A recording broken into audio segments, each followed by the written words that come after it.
উনি করছেন না, যেহেতু উনি জানেন ওনার ভোটের কোনোই প্রয়োজন নাই এবং উনি বিনা ভোটে বারবার ক্ষমতায় আসতে পারবেন এবং এরকম একটা প্রক্রিয়া দেশে উনি চালু করেছেন। সুতরাং ওনার জন্য এটা কোনো ব্যাপার না। 5টা লাশ করেছে, 10টা লাশ করেছে, আমি তো আমার সিংহাসনে আছি, এটা ওনার জন্য কোনো ব্যাপার না। আরেকটা ব্যাপার হচ্ছে ওনার আশেপাশে যে সুশীল সমাজ রয়েছে, সেলুট টু দেম, কি তাদের মেধা, কি তাদের মনন, একটা শব্দ নিয়ে তারা পড়ে আছে রাজাকার।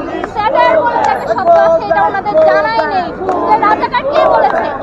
কোনো ডায়লগটাও কিন্তু ওরা শোনেন নাই যে আপনি কে আমি কে রাজাকার, রাজাকার কে বলেছে, কে বলেছে স্বৈরাচার, স্বৈরাচার। ওই শব্দটার দিকে একটু ধ্যান দেন যে আপনাকে স্বৈরাচার কেন বলা হচ্ছে, কারণ আপনি বিনা ভোটে বারবার ক্ষমতায় এসে এরকম বেফাস মন্তব্য করে যাচ্ছেন একের পর এক।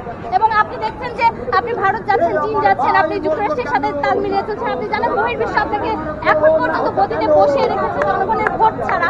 সুতরাং আপনার এখন মানে ভাববার কোনো ব্যাপার নেই। কিন্তু আপনার মনে রাখা উচিত 1952 সালে একইভাবে চিন্তা করেছিল পূর্ব পাকিস্তানের শাসকরা, 1971 সালে তারা একইভাবেই চিন্তা করেছিল। 25শে মার্চের যে বর্বর হামলা একই চিন্তা থেকে হয়েছিল, যে চিন্তা আপনি এখন করছেন।